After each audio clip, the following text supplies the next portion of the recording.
Ron Howard asked her to marry him 3 times before she said yes. The famous director is now 71 years old and telling the truth about what happened. How she became a secret lucky charm for his movies, the strange names they gave their children, and why he picked her over Hollywood's biggest stars.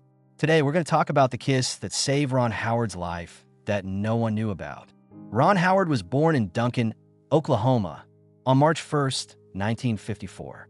Ronald William Howard was his full name. He was Rance and Jean Howard's first child, two people who had made playing their life's work. His dad used to be Harold Beckenholt, but in 1948, he changed his last name to Howard. He wrote, directed, and played parts. His mother had trained as an actor in New York City. They raised a family where telling stories and putting on shows were normal things to do. Ron's dad was in the U.S. Air Force when he was born. Rance never gave up his dream of being an actor, even when he was in the service. He went to the University of Oklahoma to study theater and was set on making it his life's work.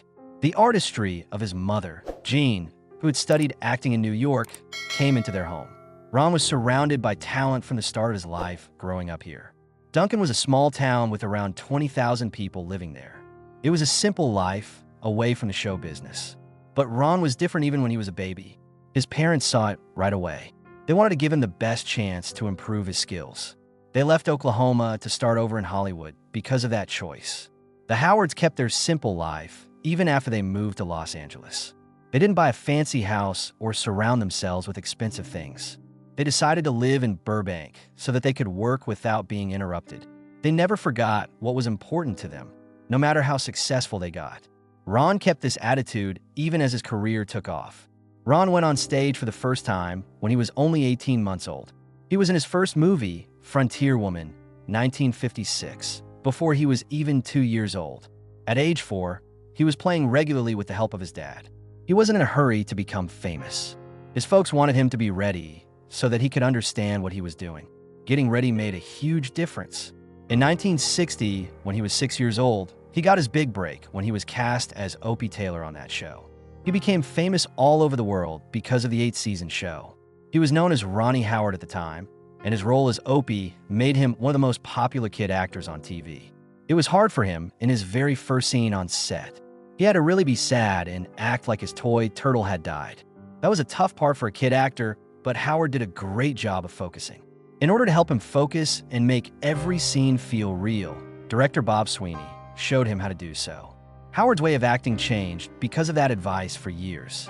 Griffith, on the other hand, became Howard's mentor and father figure, helping him with both playing and everyday life. He helped him feel safe on set and showed him how to be professional and tell a story. Their friendship stayed strong even after the show finished in 1968. They kept in touch for many years. Howard even had a guest role on the new Andy Griffith show in 1971.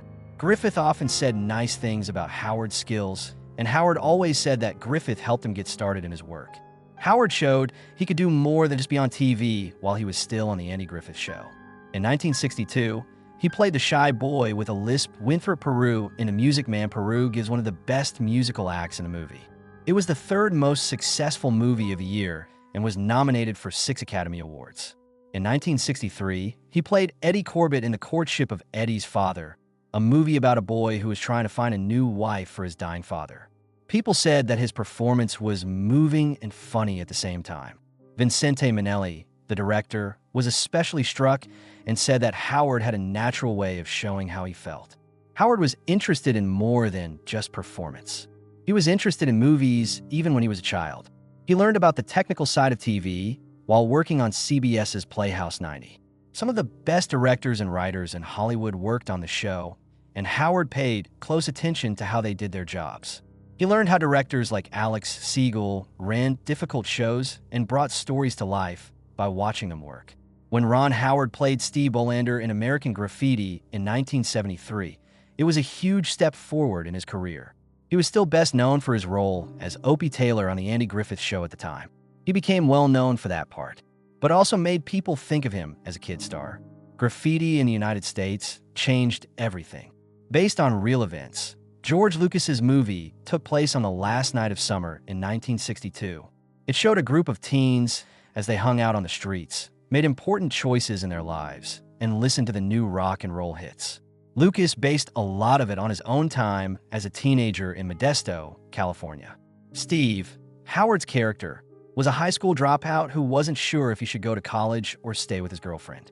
People liked the movie because it had over 40 well-known songs from singers like Buddy Holly and Chuck Berry. It only cost less than $1 million to make, but it was a huge hit, making over $140 million and being nominated for 5 Academy Awards. The movie was a hit in more ways than one. Baby boomers who remembered their teenage years related to the ad slogan, "Where were you in '62?" It also made a lot of people miss the 1950s and early 1960s. But for Howard, it was a personal thing. Hollywood still saw him as a child, even though he had been Opie for years.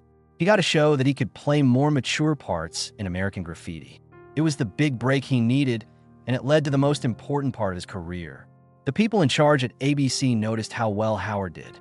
Because they thought he could be a good main man, they cast him as Richie Cunningham in Happy Days in 1974. Gary Marshall made the show, which was a fun look at life in America in the 1950s. It got off to a rough start and had trouble in its first 2 seasons. But when it switched to a multi-camera format with a live studio crowd, everything changed. That change gave the show the drive it needed. It was the most-watched show on TV by the end of its 3rd season. Howard made Richie into the perfect boy next door. Wholesome, responsible, and simple to connect with. His character, who had to deal with being a teenager, making friends, and family problems, was the show's main character. There were 11 seasons of Happy Days, and Howard stayed on the show until 1980. It wasn't always easy behind the scenes, though. Howard was the clear star of Happy Days at first. That changed when Arthur Fonzie Fonzarelli, played by Henry Winkler, became a big star. Along with his leather jacket, tough guy attitude, and signature, i.e., Fonzie quickly became the most well-known character on the show. By season 3, Winkler's name was in the opening credits along with Howard's. The network even thought about changing the name of the show to Fonzie's Happy Days. Howard wasn't happy. When he joined, he thought he would be in charge, but now he felt like he was being pushed away. He made it clear that he would leave the show if the name changed. ABC changed their minds and kept the original name, but Fonzie was still the figure that everyone talked about the most. It was hard for Howard and Winkler, even though they were close friends. Howard said he wasn't jealous of Winkler, but he did feel like Happy Days wasn't his anymore. Behind the scenes, things got even worse. Howard saw that studio bosses treated Winkler differently as his fame grew. They were no longer putting him first. People in the media began to think that he was being treated badly on his own show. He didn't let it bother him, though. Instead, he used it to drive him. He worked even harder on his goal of becoming a director, determined to show that he could do more than just play. Howard wasn't an actor who was having a hard time when he left Happy Days in 1980. He knew what he wanted to do and had the skills to do it. Ron Howard has always loved being a director. He bought a Super 8 camera and began making short movies while he was still in high school in Burbank, California. It wasn't just a whim. He really wanted to learn the skill. He even joined a film contest for high school students put on by Kodak and came in second. Early notice of his speaking skills showed he had a lot of them. His father, Rance Howard, was very important to his growth. Rance was an actor who knew how the movie business worked and pushed Ron to see directing as more than just a hobby. Ron had a part on the Andy Griffith Show at the time. He was also interested in what was going on behind the camera. He paid close attention to the directors, giving close attention to the camera work and practice. He was interested, so one of them told him, "You're going to be a filmmaker one day." Those words stuck with him.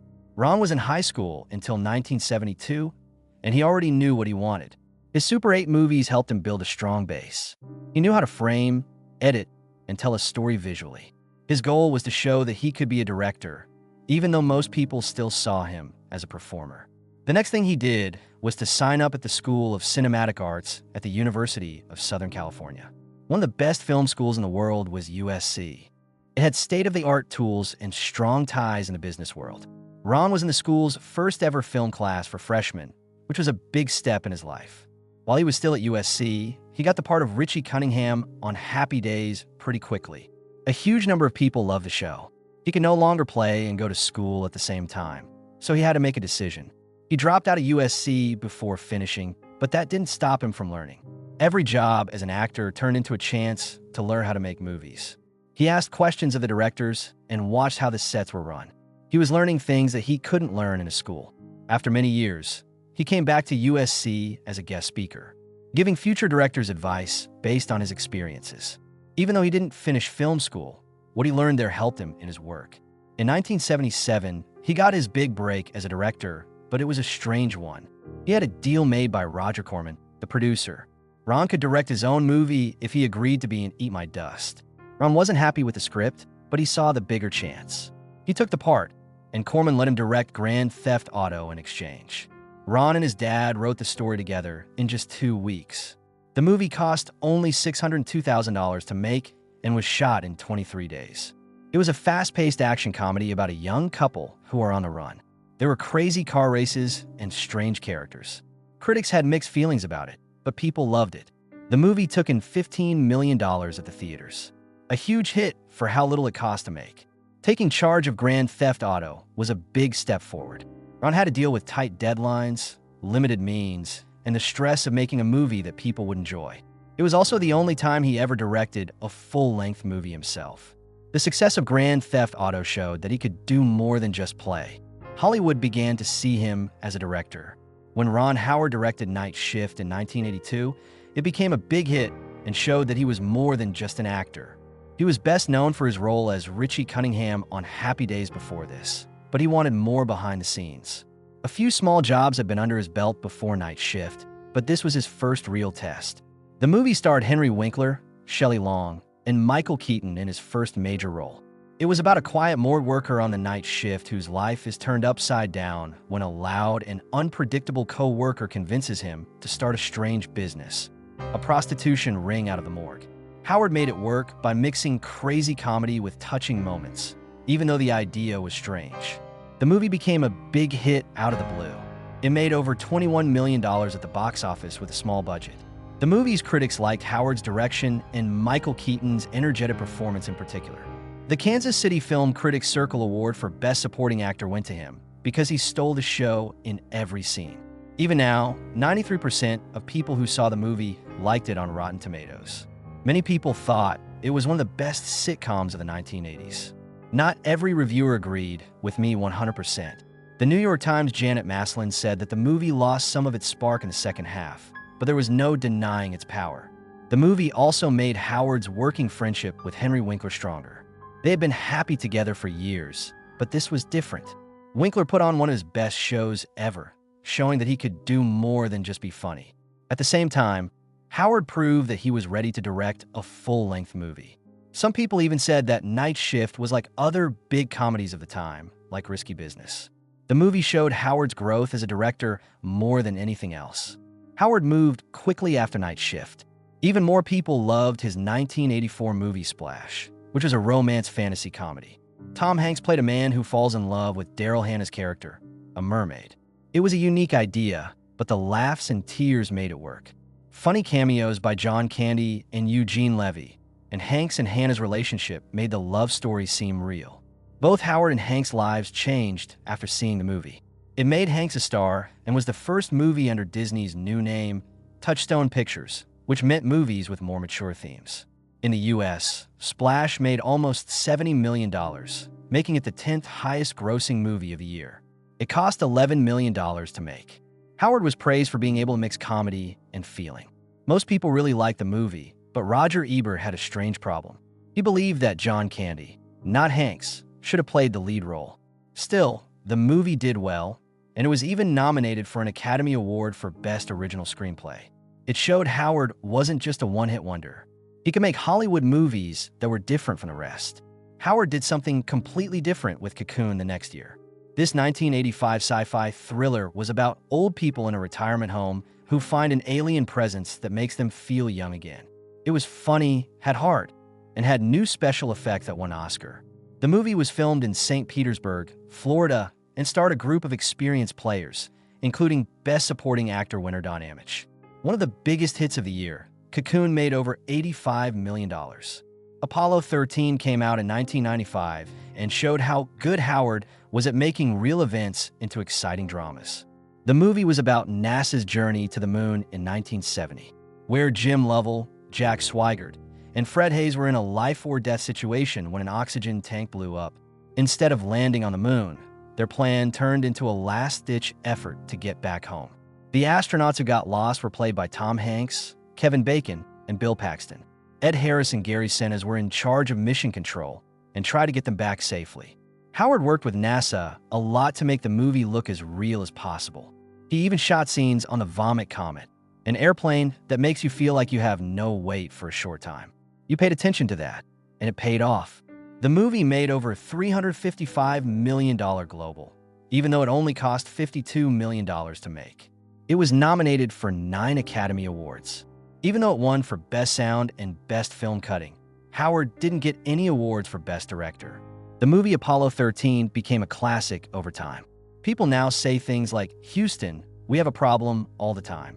The movie was added to the National Film Registry in 2023 because it was important to culture and history. After only a few years, Howard wrote another true story with a beautiful mind. The movie, which came out on December 21st, 2001, was about John Nash's life, a mathematician who fought madness. Russell Crowe played Nash, showing how smart, suspicious, and successful he was in the end. Howard used creative ways to tell stories to put people in Nash's head, only giving away important details when the character himself knew what they were. How Nash felt about his wife Alicia, played by Jennifer Connelly, gave the movie its emotional weight. An Oscar was given to her for her role, and the movie itself got 4 Oscars, including Best Picture and Best Director for Howard. On a budget of $58 million, it made over $313 million around the world. The movie did well at the box office, but it also changed the way people thought about mental illness. It helped people understand how hard it is to have schizophrenia and honored Nash's accomplishments and strength. Howard wasn't just known for writing sad stories. How the Grinch Stole Christmas, which came out in 2000, was his first fiction book. It wasn't easy to turn Dr. Seuss's well-known book into a live-action movie, but with Jim Carrey as the Grinch, the movie was a Christmas hit. Carrey had to spend hours every day putting on makeup to look like the green, anti-Christmas figure. He once said that the process felt like being buried alive. Howard tried to keep things light by dressing up as the Grinch on set, because the production was so hard. The movie came out on November 17, 2000, and made $345 million global on a budget of $123 million. It quickly became the biggest holiday movie of its time. It was up for an Academy Award for Best Makeup and for costume design and production design as well. Some critics thought the darker humor was out of place in a kids' movie, but the crowd loved it. As time went on, it became a Christmas classic, and Carrey's act is still one of his most memorable. Howard directed The Da Vinci Code in 2006, which was based on Dan Brown's best-selling book of the same name. In the movie, Tom Hanks played the role of symbologist Robert Langdon, who finds a story connected to the Holy Grail and a secret religious group. The movie caused a lot of debate right away. The Vatican said it was wrong. Some religious groups asked people to not buy it, and there were heated arguments about how it portrayed Christianity. But the dispute didn't stop people from buying tickets. The Da Vinci Code had its world premiere at Cannes on May 17, 2006, and made $760 million internationally on a $125 million budget, making it Howard's most successful movie. After that, he wrote 2 more books, Angels and Demons in 2009 and Inferno in 2016. Some reviewers questioned how true to history the movie was, but audiences loved how it mixed mystery, history, and action. There were some funny parts in the show. To make a movie at the Louvre, Tom Hanks once took off his pants in front of the Mona Lisa, which Howard still laughs about today. Ron Howard has made some great movies, but not every project he works on is a success. 2 of his worst movies at the box office were Inferno, 2016, and Solo, A Star Wars Story, 2018. Both had big budgets, high hopes, and strong ties to brands that had done well in the past. Still, it was hard for them to get people to come. Tom Hanks played Robert Langdon in the 3rd movie in the series, called Inferno. The first movie, The Da Vinci Code, came out in 2006 and made $760 million around the world. In 2009, Angels and Demons came out and made $485 million. People were not as interested in the play when Inferno came on. It only made $220 million, even though it cost $75 million to make. Critics didn't like the movie because it had a confusing story and actors who didn't stand out. Marketing didn't get people excited, and a lot of people had lost interest in the show. When compared to the other movies, Inferno seemed like an aside. Then Solo, a Star Wars story, came out. A movie that had problems behind the scenes long before it came out in theaters. The first directors were Phil Lord and Christopher Miller, but they were fired in the middle of filming. Howard was hired to take over, and he res-hot a lot of the movie while up against a tight schedule. The finished product got mostly good reviews, but people didn't come to see it. It made $393 million around the world. It was the first Star Wars movie that didn't make money. Its possibilities are hurt by a number of things. The Last Jedi had come out only 5 months before, which made people tired of the series. Fans' opinions to the last few Star Wars movies were mixed, and a lot of them wondered if Alden Ehrenreich could live up to Harrison Ford's performance as Han Solo. Even though the story and action were good, the movie had a hard time getting people to like it. Even though these things were disappointing, Howard dealt with them in a professional way. He was proud of his work and didn't try to find fault. In real life, Ron Howard is more than just a Hollywood star. It's a love story with strong family morals that has been going on for decades. The first stop on his trip was Burbank, California, where he met Cheryl Alley, the woman who would become his wife for life. They were in love when they were in high school at John Burroughs. It happened on November 1st, 1970. It's a mad world was shown again, and then they went to get pizza. Even though it was a simple evening, it was the start of something that would last. Ron was sure that Cheryl was the one. He asked her to marry him 3 times before she said yes. She planned to first focus on her schooling, getting a BA in psychology, and then an MFA in screenwriting. They got married on June 7th, 1975, when she was ready. Andy Griffith and Tom Bosley were among their close family and friends who came to their small but important wedding. After that, Cheryl wasn't just his wife. She was his partner in everything. Ron always made sure that Cheryl was in all of his movies. He thought she brought him luck, even if it was just a small part. Cheryl was more than just a good wife, though. She made a name for herself as a writer and put out the book In the Face of Jen. She was always there for Ron, through all of his good and bad times. When asked what made their marriage last so long, Ron kept it simple. He believed in honest talking and treating each other with care. He didn't see a magic recipe. All he saw was a desire to grow together over time. When they had kids, their life together got bigger. Born in 1981 was Bryce Dallas Howard. In 1985 came Paige and Jocelyn Carlisle Howard as twins. And in 1987, Reed Cross Howard was born, the youngest of their 4 children. Every child went in a different direction. With roles in Jurassic World and The Help, Bryce became the most well-known. Paige went on to act and write, while Jocelyn decided to live a quiet life away from Hollywood. Reed followed a totally different passion and became a famous golfer and social media star. Even though Ron and Cheryl were famous, they wanted to give their kids a normal life. They told them not to act when they were young and focused on raising them in a safe way. They often brought their kids with them to shoot locations and taught them at home when they had to. Ron moved his family to London while Cheryl was pregnant with Reed, so he could be there for both shooting and the birth of their son. They thought family should be the most important thing. They were creative and funny in everything they did, even the way they named their kids. Each given name comes from the place where the person was born. The name Bryce Dallas comes from the place in Texas. Joey and Paige Carlisle got their names from the Manhattan Hotel Carlisle. Reed Cross's name comes from a street close to where they lived at the time.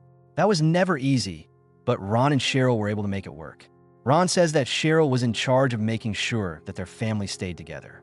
Early in his work, actor and director Alan Alda told him to give family the same amount of attention he gave to writing a screenplay. Ron paid attention to what you said. He was a present father even while starting Imagine Entertainment. He made sure his kids never felt far away from him. They never thought that work and home life should be separate. Instead, they mixed the two as much as they could. It wasn't always easy, but they were able to make it work. Having simple habits together, like going on coffee dates or bike rides, helped them stay together. Later, their kids talked about how this method kept them stable, even though their dad had a busy job. Ron left behind a great legacy in films in addition to his family. His business, Imagine Entertainment, was started with director Brian Grazer in November 1985. The company became one of the most popular in Hollywood, making more than 50 movies and a number of hit TV shows, such as Empire, Friday Night Lights, and Arrested Development. Imagine Entertainment also started making material for streaming services like Netflix, Disney Plus, and Apple TV Plus. The business went public for the first time in 1986, but after a buyout in 1992, it went back to private hands. It has made billions of dollars from its movies over the years. 4 Academy Awards were given to A Beautiful Mind, which was one of its biggest hits. In 2002, it won Best Picture. Apollo 13, 1995, The Da Vinci Code, 2006, and Frost Nixon, 2008, are some other important movies. Ron showed that he could handle a wide range of styles in these movies. Even more important was how he changed TV. The projects that Imagine Entertainment made were praised by critics and won many awards, showing that Ron was a great storyteller in many forms, not just movies. During his career, Ron won a number of the most important awards in show business. For A Beautiful Mind, he won 2 Oscars, and were nominated for Frost Nixon and Apollo 13. He has also won 6 Emmys, 2 Golden Globes, and a Grammy for his work with the Beatles 8 days a week. His movies have made more than $2 billion around the world.